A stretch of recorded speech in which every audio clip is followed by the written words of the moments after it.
Good evening. मैं Anshul Singh Tomar Ajay Sahu online classes के इस प्लेटफॉर्म पर टेक्नोलॉजी सीरीज़ का आज लेक्चर 8 लेके आया हूँ। तो जैसा कि मैंने आपको पहले भी बताया था कि पॉलिसीज़ यानी नीतियों की मैंने 2 क्लासेस हमने लोगों लेके उसको ख़त्म किया और फिर उसी टाइम पे मैंने बहुत सारी चीज़ें आपको स्पेस से रिलेटेड बाकी सभी सब्जेक्ट से रिलेटेड थोड़ी थोड़ी टच किया मैं। और फिर हम लोगों ने तीसरे लेक्चर से हम लोगों ने स्पेस साइंस यानी भारतीय अंतरिक्ष जो पूरा विज्ञान है उसके बारे में पढ़ना चालू किया। 7 लेक्चर्स उसके ऊपर हम लोगों ने डिसाइड किए थे। उसका आज 5वां लेक्चर है। तो वैसे 4 लेक्चर में जो हम लोगों ने पढ़ लिया है वो उतना बहुत इंपॉर्टेंट है, उतना हो चुका है। लेकिन अब जो ये मैं लास्ट जो 2-3 क्लासेस रखा हूँ ये आप लोगों के लिए है। तो जैसे आप लोगों का रुझान आ रहा है, आप लोगों के कुछ डाउट्स आ रहे हैं, तो मैंने उसको क्या किया है एक साथ। और जैसे कुछ क्वेश्चंस मैं देख रहा हूँ, हम लोगों को ना इन्फॉर्मेशन नहीं होती है। जैसे अगर हम लोग उपग्रह पूछते हैं, उपग्रह अगर मैं आपको बोलूँ IRS, आपको ऐसे वर्ड दिखेंगे, IRS के आगे बहुत सारे कोड लगे होंगे। पर अगर आप IRS से ही इंडियन रिमोट सेंसिंग, अगर आपको इतना पता चल जाए कि ये रिमोट सेंसिंग वाला है, ये सुदूर संवेदन वाली सैटेलाइट है, उपग्रह है, तो आप ना बहुत सारे क्वेश्चंस को ऐसे ही चुटकियों में आसानी से हल कर देंगे। तो ना इसीलिए ये जो आज का लेक्चर है ये बहुत छोटा लेक्चर है। इस लेक्चर में मैंने आपको सिर्फ उपग्रह, कितने प्रकार के उपग्रह होते हैं, पढ़ चुके हैं, सारा चीज़ हम पढ़ चुके हैं, ये नया नहीं है ये, ठीक है। बस मैंने इस बार क्या किया है, इस बार आप लोग इस तरीके से नोट्स बना पाएँ, एकदम शॉर्ट नोट्स जिसको जल्दी से जल्दी पढ़ भी सकते हैं आप। और अपना पूरे उपग्रह से रिलेटेड जितने भी क्वेश्चंस आपको आ सकते हैं वो पहले भी हो चुके हैं और इसमें मैंने और एक बार पूरा क्रश फिर से करके दे दिया है आपको, ठीक है। तो जैसे आपके रुझान और क्वेश्चंस थे तो उसी के ऊपर ये पूरी क्लास बनी है। और एक चीज़ और बता दूं, स्टार्टिंग में ही लेक्चर के पहले ही बता दूं, कल एक और क्लास आएगी और जो कल की जो 9वां लेक्चर होगा हमारा, वो 9वां लेक्चर पूरा किस चीज़ के ऊपर होगा। जैसे मैंने आपको बताया था कि मैंने स्टार्टिंग से आपको बताया था 1957 में स्पटनिक हुआ, 1962 से हम लोगों ने इनकोस्पार, फिर थुम्बा, ये तो मैं पूरा मैं आपको टाइमलाइन दूंगा, ईयर के हिसाब से पूरा टाइमलाइन दूंगा अभी तक, करंट अफेयर्स तक। और करंट अफेयर्स लगातार हम टच करते जा रहे हैं, ठीक है। तो और इसमें भी है कुछ कुछ करंट अफेयर्स, सैटेलाइट के उपग्रहों के लिए जो करंट अफेयर्स हैं वो इसके अंदर है, ठीक है। तो ना आप लोग ये लेक्चर देखते ही तुरंत मेरे को जितना जल्दी हो सके, जैसे भी हो सके, मेरे तक डाउट्स पहुंचाओ कि सर ये वाली चीज़ समझ में नहीं आई। क्योंकि कल का जो लेक्चर आएगा 9वां लेक्चर, वो मैं टाइमलाइन ख़त्म करने के बाद, उसमें भी ज़्यादा टाइम नहीं लगेगा, मैं एक तरीके से रिवीजन ही करवाने वाला हूँ पूरा जो पढ़ाया हुआ हूँ, ठीक है। और फिर उसके बाद जो 10वां लेक्चर होगा वो पूरा डाउट क्लियरिंग सेशन पे होगा। मेरे तक अगर डाउट्स पहुंचते हैं तो अच्छी बात है, तो मैं उसको बहुत अच्छे से समझाने वाला हूँ। दोबारा लगेगा, दोबारा सारे टॉपिक समझाऊंगा जो अगर आपके डाउट आता है तो उससे रिलेटेड, ठीक है। और साथ में जो करंट अफेयर्स में कुछ कुछ चीज़ें अभी और हुई हैं, जैसे मैंने अभी हाल ही में टेलीग्राम ग्रुप पे जो लोग जुड़े हैं मेरे से, मैंने उनको आपको बताया है अभी कैसे 2-3 दिन पहले एक क्या IN स्पेस करके एक एजेंसी, NSIL को मैंने पिछले लेक्चर में बताया था कि बहुत इंपॉर्टेंट है, NSIL। ऐसे ही आपको HSFC बताया था, एक ऑर्गेनाइजेशन, एक संगठन जो कि गगनयान पूरा प्लान कर रहा है। ये 2 बहुत इंपॉर्टेंट थे। ऐसे ही अब तीसरा ट्रेंडिंग कौन चल रहा है, इन स्पेस, जिसको हम लोग बोलते हैं IN स्पेस। उसको मैं इस लेक्चर के बाद में फिर से डिस्कस करूंगा, हल्का सा डिस्कस कर देता हूँ। और फिर जो कुछ भी बचेगा, जितना भी करंट अफेयर्स है, वो पूरा 10वें लेक्चर में होगा। तो ये क्लासेस वैसे छोटी चलने वाली हैं 10 लेक्चर तक। अगर आपके डाउट्स आते हैं तो उसको मैं और बढ़ा दूंगा, ठीक है। और फिर 11वें लेक्चर से जो रुझान चल रहा है, टेलीग्राम में मैंने सब लोगों से पूछा है, लगभग 125-130 स्टूडेंट्स हैं, उन लोगों से मैंने पूछा है और सबका रुझान आ रहा है कि सर कंप्यूटर साइंस पहले स्टार्ट करवाइए। तो एकदम बेसिक से मैं कंप्यूटर साइंस लेक्चर 11वां और 12वां पूरा बेसिक होने वाला है, एकदम इनपुट डिवाइस, आउटपुट डिवाइस, एकदम बेसिक। और फिर कंपटीशन, जो 13वां लेक्चर होगा वो कंपटीशन से स्टार्ट होगा। तो जो पहले 2 लेक्चर हैं वो बेसिक, इसलिए क्लासेस छोड़िए मत, जब भी अपलोड होती है, ठीक है। वैसे टेक्नोलॉजी प्रौद्योगिकी की हर क्लास एक दिन छोड़ के अपलोड होती है, लेकिन मैं अभी कंटिन्यू करता जा रहा हूँ। तो आपको देखना है, जैसी क्लास आएगी तुरंत देखना है और तुरंत मेरे को अगर डाउट होता है तुरंत मेरे तक पहुँचाओ, ठीक है। तो चलो आज की क्लास हम लोग शुरू करते हैं। तो आज की क्लास एक क्रस्ड क्लास है, एकदम क्रक्स्ड क्लास है, जो आपके पूरे डाउट के ऊपर बनी हुई है।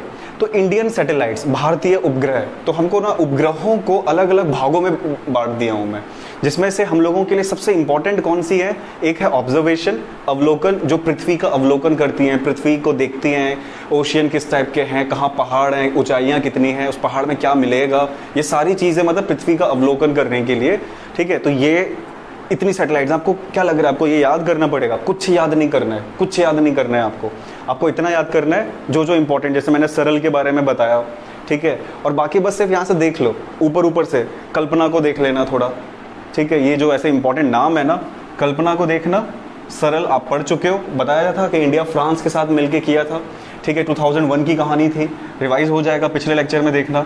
और बाकी ये सिर्फ ऐसी बस आपको कैसे करना है, आप भारतीय उपग्रह कितने प्रकार के होते हैं, अवलोकन करना था, तो ये बहुत मतलब अवलोकन करने के लिए सबसे पहले आपको दिमाग में ये आएगा कि सबसे पहला सैटेलाइट, सबसे पहला उपग्रह भारत ने इस क्षेत्र में अब पृथ्वी का अवलोकन करने के लिए किसको छोड़ा था, तो आपके दिमाग में तुरंत आ जाना चाहिए क्या, भास्कर। मैंने ये भी कर दिया है, ये भी एक बच्चे का डाउट था, ठीक है, कि वो कंफ्यूज हो रहा था आर्यभट्ट करूं कि भास्कर करूं कि रोहिणी करूं, तो मैंने ना सीधा ये बता दिया है कि आपको अगर ये क्वेश्चन पूछता है कि भारत का प्रथम उपग्रह जो पृथ्वी के अवलोकन हेतु भेजा गया था, कि first Indian satellite which is used as observation of earth या फिर हाइड्रोलॉजी या फिर ओशियन, तो वो कौन सा था, भास्कर, याद रखना। पर अगर आपसे कोई पूछता है फर्स्ट एक्सपेरिमेंटल, कि एक्सपेरिमेंट्स के लिए किसको भेजा गया, first experimental satellite of India, India का फर्स्ट एक्सपेरिमेंटल रोहिणी था, जो प्रयोगात्मक पहला प्रथम, ये सारी चीजें क्या है, फर्स्ट है, प्रथम है, तो सबको मैंने सारी कैटेगरीज इस साइड लिखी हुई हैं। तो इंडिया का पहला सैटेलाइट, अगर क्वेश्चन आता है इंडिया का पहला सैटेलाइट आर्यभट्ट, लेकिन इंडिया का पहला एक्सपेरिमेंटल प्रयोगात्मक उपग्रह एक्सपेरिमेंटल सैटेलाइट तो रोहिणी, और इंडिया का ऑब्जर्वेशन अवलोकन करने के लिए पहला सैटेलाइट भास्कर, पहला रॉकेट 1963 में छोड़ा नाइक अपाचे, कम्युनिकेशन के क्षेत्र में मतलब संचार के क्षेत्र में पहला सैटेलाइट एप्पल, समझ रहे हो। और फिर अभी पृथ्वी की इमेजिंग करना, ये पृथ्वी की इमेजिंग, ठीक है, ये अभी नया हुआ है, याद रखना, ये जी सेट नहीं है, GI सेट है। क्वेश्चन आएगा, ये करंट अफेयर्स का क्वेश्चन है, इस पर थोड़ा ध्यान देना अच्छे से, ये तो बहुत बार पूछे जाते हैं, ठीक है, और ये बच्चों वाला क्वेश्चन है ये वाला तो, और ये थोड़ा बड़े वाला क्वेश्चन है, ठीक है। तो जी सेट ये रिसेंट है, आपको याद रखना है, क्योंकि ना जी सेट भी होता है और जी सेट भी होता है, कंफ्यूज मत होना, ठीक है। ये पृथ्वी की इमेजिंग करने के लिए, इमेजिंग मतलब पृथ्वी कहाँ से कैसी है, ठीक है, एकदम उसकी इमेजिंग करनी है, उसको मतलब एक तरीके से पूरा स्क्रीन कर लेना, जैसे एक्सरे करती है एक्सरे वैसा। तो हम लोगों ने GI सेट भेजा है, क्या है जी, ग्लोबल इमेजिंग सैटेलाइट है, ये I का मतलब क्या है, इमेजिंग करना, G क्या है, ग्लोबल, ठीक है। IMS-1, IMS क्या है, ये हमारा मिनी सैटेलाइट, ये हमारे भारत ने अब छोटी छोटी सैटेलाइट, छोटे छोटे उपग्रहों को भी छोड़ना चालू कर दिया है। क्यों? क्योंकि जब कोई काम छोटे होते हैं, जैसे अब हम लोग जैसे जैसे नैनो टेक्नोलॉजी में बढ़ते जा रहे हैं, तो कुछ काम करने के लिए ना क्या बोलते हैं, शेप साइज ये कम होता जा रहा है, छोटे छोटे साइज में भी हम बहुत बड़े बड़े काम कर ले रहे हैं। मतलब आर्यभट्ट का जो इतना बड़ा काम था, इतनी बड़ी सैटेलाइट थी अगर, ठीक है, तो आर्यभट्ट का वही काम अब हमारी छोटी छोटी सैटेलाइट्स कर सकती हैं। फायदा क्या है इससे, हमको काम सेम हो रहा है और ज़्यादा अच्छा हो रहा है बल्कि, और अगर हमारा भार हम कम करते जा रहे हैं तो उस भार को पहुंचाने में लगने वाला जो खर्चा है ना, वो कम से कम हो जा रहा है, तो हम और आसानी से और दूर दूर तक जा पाएंगे। इसलिए जो टेक्नोलॉजी है वो धीरे धीरे क्रश छोटी होती जा रही है। तो हमारी भारत की पहली मिनी सैटेलाइट का नाम क्या है, IMS-1, Indian mini satellite IMS-1, उसको डिटेल में पढ़ना है। तो आप ये सब चीज़ें बहुत अच्छे से कर लेना। एक बार और बता देता हूँ, भारत ने रॉकेट छोड़ा था नाइक अपाचे, लेकिन वो खुद का नहीं था 1963 में, वो भी किससे, अमेरिका से, नासा वालों से लेके। फिर हम लोगों ने आर्यभट्ट छोड़ा सैटेलाइट, ये सैटेलाइट पहली थी, लेकिन सैटेलाइट हमारी थी, लेकिन हमने छोड़ा कहीं और से। ये क्या था, नाइक अपाचे एक रॉकेट था जो था किसी और का, लेकिन छोड़ा हमने अपनी जगह से, थुम्बा से था। भास्कर ये हमने बनाया खुद था, लेकिन छोड़ा भी अपनी ही जगह से था, लेकिन जो रॉकेट लॉन्चर था वो रॉकेट लॉन्चर हमारा नहीं, वो रशियन था। ये चीज़ समझना, अभी तक पूरी ढंग से अगर देखा जाए कि सैटेलाइट भी हमारी, रॉकेट लॉन्चर भी हमारा, जगह भी हमारी, ये चीज़ पहली बार हमें कहाँ मिली थी, रोहिणी में मिली थी, ठीक। तो ये चीज़ पहली बार रोहिणी में मिली थी। भास्कर में टेक्नोलॉजी भी हमारी, सैटेलाइट भी हमारी, प्रक्षेपण जो क्या बोलते हैं, जो क्षेत्र है जहाँ से जगह थी वो भी हमारा, और लेकिन जो रॉकेट लॉन्चर था, जो एक तरीके से लॉन्चिंग व्हीकल थी, वो रशिया की थी, ठीक है। और ये पहली एक्सपेरिमेंटल अवलोकन करने के लिए सबसे पहले भास्कर। लेकिन अगर कोई सिर्फ ये पूछता है कि सैटेलाइट कौन सी थी भारत की पहली, आर्यभट्ट, लेकिन आर्यभट्ट क्वेश्चन जैसे अभी आया हुआ है 2016-17 में क्वेश्चन पूछा गया है, फर्स्ट ही पॉइंट है उसका, ये पूछता है कि आर्यभट्ट, अब आपको ये बताना कि ये चीज़ सही है कि गलत, कि आर्यभट्ट हमारे भारत की वो सैटेलाइट थी जो भारत में पहली बार छोड़ी गई। ये भारत से या भारत में, जैसे इंग्लिश वालों में लिखा हुआ है द फर्स्ट सैटेलाइट, ठीक है, लॉन्च्ड बाय इंडिया या फिर इन इंडिया इज आर्यभट्ट। तो वो इन ना असलियत में हम लोगों ने ग्रामेटिकल मिस्टेक कर दी है, क्योंकि इंडिया से नहीं छोड़ी गई थी ना आर्यभट्ट। आर्यभट्ट कहाँ से छोड़ा गया था? रशिया से। तो वो क्वेश्चन में थोड़ा सा दिक्कत था, अब एक बार देखना वो क्वेश्चन एक बार और, ठीक है। तो रोहिणी हो गया। एप्पल कम्युनिकेशन, संचार के क्षेत्र में पहली सैटेलाइट थी इंडिया की। जीसैट, ये हो गई है हमारी पृथ्वी की इमेजिंग की पहली सैटेलाइट भारत की, और ये हमारी सबसे छोटी। ये आपको अलग से बना के दे दिया हूं मैं, अलग से याद कर सकते हैं। इसमें आपको ज़्यादा कुछ नहीं, अवलोकन है। अवलोकन की ये सारी सैटेलाइट्स अभी इंडिया ने छोड़ चुकी हैं। आपके लिए इंपॉर्टेंट कौन सी है? सरल और कल्पना, क्योंकि नाम पे डिपेंड है, और नेम वाली सैटेलाइट्स डायरेक्टली आ सकती हैं आपको, ठीक है। और ये जो ऑब्जर्वेशन, अवलोकन करना होता है, तो मेनली हम कहाँ रखते हैं? सन सिंक्रोनस पढ़ चुके हैं हम लोग। ये कौन सी ऑर्बिट होती है? ये वो ऑर्बिट होती है वो जो सूर्य के हिसाब से चलती है, कि सूर्य के प्रकाश जहाँ जहाँ जाए ये सैटेलाइट भी वहीं वहीं देखे। रीज़न आप खुद सोचो क्यों ऐसा होगा? क्योंकि अब ये अवलोकन कर रहा है। अवलोकन मतलब उसको पूरा स्टडी करनी है, हम लोगों को पूरा पढ़ना है कि भाई कैसे माउंटेन्स हैं, ओशन के नीचे अंदर अंदर क्या है, सागरों के अंदर। तो भाई अब मैं, ये सैटेलाइट है, मैं उनकी इन्फॉर्मेशन चाहता हूँ, तो होगा क्या? रोशनी जाएगी, टकराएगी, वापस आएगी, तब तो ये सैटेलाइट काम कर पाएगी। इसीलिए इन सैटेलाइट को कहाँ रखा जाता है? ऐसी कक्षा में जो सूर्य के रोशनी के हिसाब से चलती हैं। सूर्य की रोशनी जहाँ जहाँ जाएगी, जहाँ जहाँ सूर्य की रोशनी जाएगी, वहाँ वहाँ ये सैटेलाइट देखती रहती है। तो सन सिंक्रोनस ऑर्बिट कहते हैं इसको। तो अवलोकन करने वाली सैटेलाइट ज़्यादातर SSO, ठीक है, सूर्य के हिसाब से चलती है। संचार करने वाली, जो कम्युनिकेशन करने वाली, कम्युनिकेशन जियो स्टेशनरी ऑर्बिट्स होती हैं। ये भू समकालिकता होती है इसके अंदर, ठीक है, वो वाली कक्षाओं में जाती है। इसमें आपके लिए इंपॉर्टेंट क्या है? इनसेट और जीसैट। नेविगेशन में IRNSS पढ़ चुके हैं हम लोग, ठीक है। जैसे अमेरिका का GPS है, ग्लोबल पोजिशनिंग सिस्टम। ऐसे ही इंडिया का क्या है? IRNSS पढ़ चुके हैं डिटेल में। गगन आप और जान लो, गगन है सिविल एविएशन के क्षेत्र में काम करता है। आप सिर्फ ये देख लो किस क्षेत्र में काम कर रहा है गगन। जो सैटेलाइट जो हम लोगों ने बना के रखा है, 2-3 का समूह है ये, ठीक है। तो वो करता क्या है? ये क्या करता है? जो भारत में जितने भी हवाई जहाज ऊपर जाते हैं, सही से लैंड करें, टेक ऑफ करें, उसके ट्रैफिक को देखता है, कितने प्लेन कहाँ से क्या जा रहे हैं, उनके पूरा देखभाल कौन करता है? गगन, ठीक है। इंडिया का हवाई जहाज के क्षेत्रों को देखता है, उनके सिविल एविएशन को देखता है। स्मॉल सैटेलाइट्स बता चुका हूँ, IMS फर्स्ट। तो जल्दी से आप इसको लिख लो, मैं आपको जल्दी से बची हुई 2-3 चीज़ें और हैं वो बता रहा हूँ, पॉज करके लिख लो आप।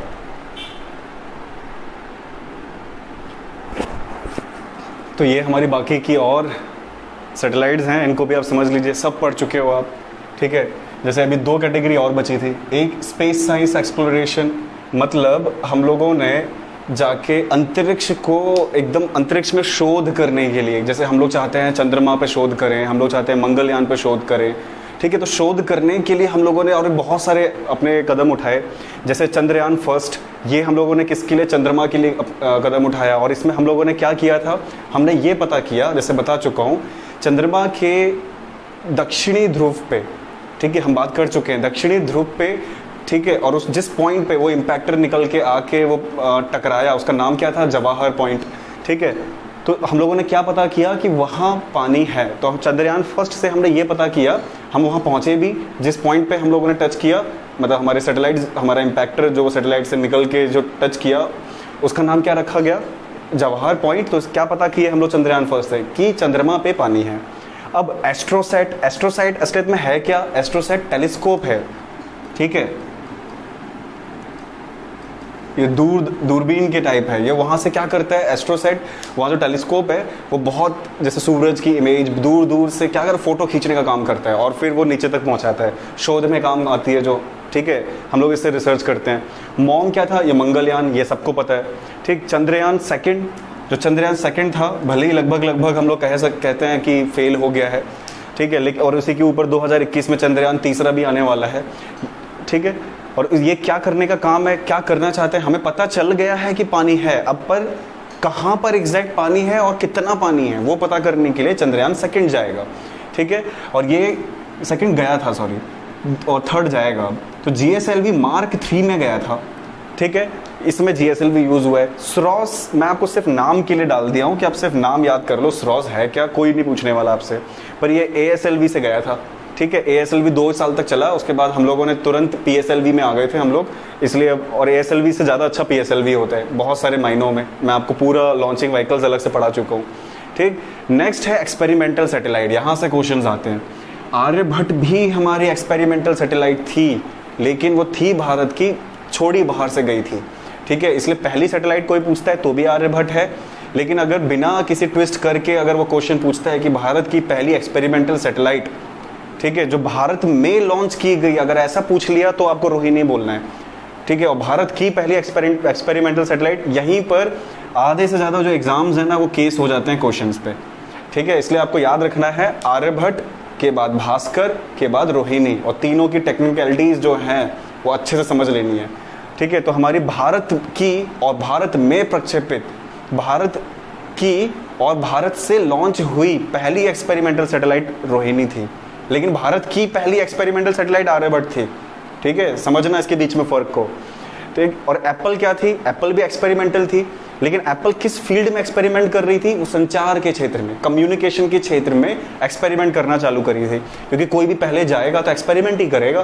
तो ये पहली सैटेलाइट थी, इसलिए एक्सपेरिमेंटल सैटेलाइट भी थी।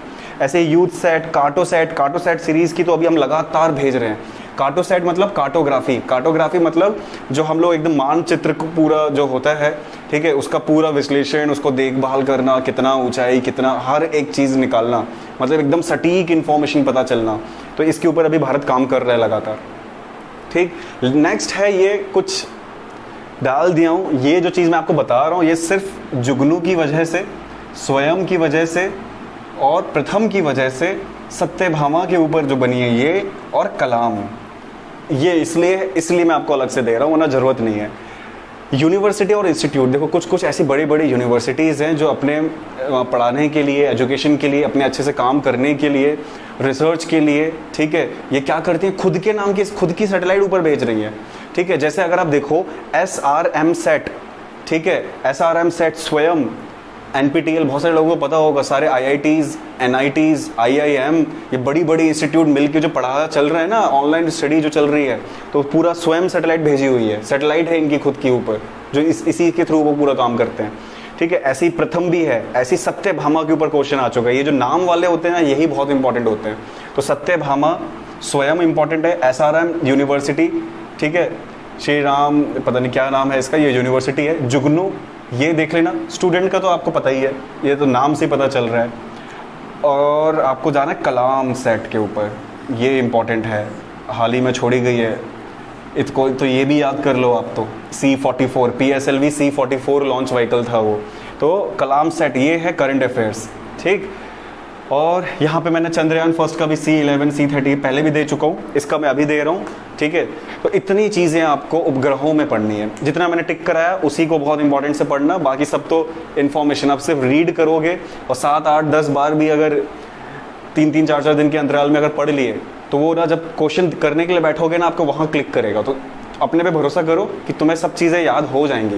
भाई सुपर ह्यूमन का ब्रेन है आपके पास, आपको सिर्फ भरोसा करना होता है कि हाँ मैं एक बार एक चीज़ देख लिया, सिर्फ समझना है, अच्छा ये एनुसेट, बस एकदम गौर से, कहीं इधर माइंड डिस्टर्ब मत करना, म्यूज़िक लगा के मत करना, खाते हुए मत पढ़ना, पूरे 5-6 सेंसेस सब इसी में डाल के एक बार अच्छे से देख लो, बस तो आपको याद आएगा उधर, ठीक। तो 3-4 बार ये सब करोगे, आपको याद आ जाएगा। आप बस सिर्फ इसमें फंसने वाले हो, मैं आपको बता दिया हूँ पहले ही। और ये फर्स्ट वाला जो पहले लिखा था उसमें इंपॉर्टेंट है। आप फिर यहाँ पे जो नेविगेशन में जो गगन और IRNSS वाला है वो इंपॉर्टेंट है। मिनिएचर छोटी सैटेलाइट IMS-1 वो इंपॉर्टेंट है। GI सेट मोस्ट इंपॉर्टेंट है। रिसेंट करंट अफेयर्स है। कलाम सेट करंट अफेयर्स है, ठीक। फिर सरल के ऊपर क्वेश्चंस आते हैं 2001 वाला। तो इतनी चीज़ें पढ़ो बस, ठीक है। चलो धन्यवाद। और कुछ और प्रॉब्लम्स हैं, डाउट्स हैं, जल्दी से जल्दी पहुंचाओ। डाउट क्लियरिंग सेशन अगले के बाद, ये 8वां लेक्चर है, 10वां लेक्चर हमारा डाउट क्लियरिंग सेशन है। और उसको मैं, अगर डाउट ज़्यादा नहीं आए तो करंट अफेयर्स, पूरा स्पेस का जितना करंट अफेयर्स है वो हम बात करेंगे लेक्चर 10 में। तो चलो मैं आपके डाउट्स का इंतजार कर रहा हूँ, जल्दी से जल्दी डाउट्स भेजो। चलो धन्यवाद।